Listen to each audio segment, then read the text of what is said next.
কেউ বলেন হারুনের ভাতের হোটেল, আবার কেউ বলেন ডিবির ভাতের হোটেল। যে যাই বলুক না কেন, বর্তমান ডিবি প্রধান হারুনুর রশিদ বিষয়টি ইতিবাচকভাবে নেন। নানা প্রয়োজনে সহায়তার জন্য অনেকেই ডিবি কার্যালয়ে আসেন। কাজ করতে গিয়ে লাঞ্চ টাইম হয়ে গেলে তাদের ভাত খাওয়ার অফার দেয়া হয়, তারা ভাত খান। সেই সব ছবি সামাজিক যোগাযোগ মাধ্যমে ছড়িয়ে পড়ে, তাই মানুষ রসবোধ থেকেই ভাতের হোটেলের সঙ্গে তুলনা করেন। ডিবি প্রধানের কার্যালয়ে খাওয়া দাওয়ার বিষয়টি 2023 সালের জুলাইতে প্রথম দেশব্যাপী আলোচিত হয়। সেবার বিএনপির স্থায়ী কমিটির সদস্য গয়েশ্বর চন্দ্র রায়কে বিশেষভাবে আপ্যায়ন করা হয়েছিল। সেই খাবার ডিবির প্রধান নিজ হাতে পরিবেশন করেন। ওই দিন খাবারের মেনুতে ছিল খাসির মাংস, মুরগির মাংস, একাধিক মাছের তরকারি, রোস্ট ও সবজি। এছাড়া আম, মাল্টা, আঙুর ও ড্রাগন ফলও ছিল খাবারের টেবিলে। এরপর বিভিন্ন সময় তিনি চিত্রনায়িকা উপবিশ্বাস, পরিকল্পনা মন্ত্রী এম এ মান্নান এবং ডাক ও টেলিযোগাযোগ মন্ত্রী মোস্তফা জব্বারকে নিজে পরিবেশন করে খাইয়েছেন। হারুনুর রশিদ হিরো আলমকেও খাইয়েছেন। তবে হিরো আলম পরে অসন্তুষ্টি প্রকাশ করেছিলেন,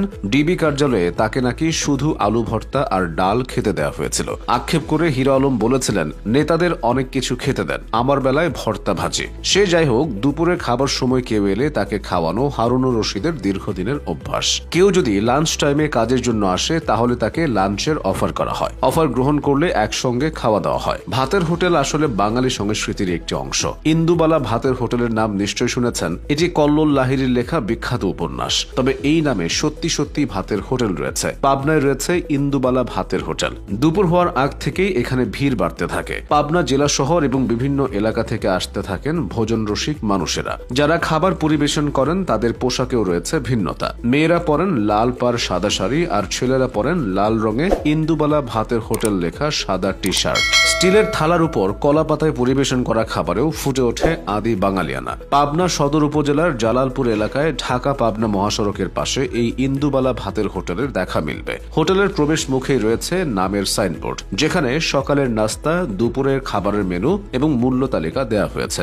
ইন্দুবালা ভাতের হোটেলের মালিক সোহানি হোসেন হারিয়ে যেতে বসা প্রাচীন ঐতিহ্যবাহী কিছু বাংলা খাবারের সঙ্গে নতুন প্রজন্মের পরিচয় ঘটানো এবং কম খরচে সাধারণ মানুষের খাবারের সুযোগ সৃষ্টি করতেই এই হোটেল চালু করা হয়েছে। ইন্দুবালা ভাতের হোটেল উপন্যাস অবলম্বনে একটি ওয়েব সিরিজও নির্মাণ করা হয়েছে। এতে ইন্দুবালা চরিত্রে অভিনয় করে সবাইকে চমকে দিয়েছেন অভিনেত্রী শুভশ্রী। আরও একটি বিখ্যাত ভাতের হোটেল হলো রংপুরের চাচার হোটেল। রংপুরের পীরগাছা উপজেলার এই হোটেলে মাত্র 150 টাকায় পাওয়া যায় ভাত সহ 10-12 পদের খাবার। একসময় পথের ধারে আটার রুটি বিক্রি করতেন মকবুল হোসেন। রুটির সাথে নানা পদের ভর্তা আর চিনি ছিল ভোক্তার পছন্দের খাবার।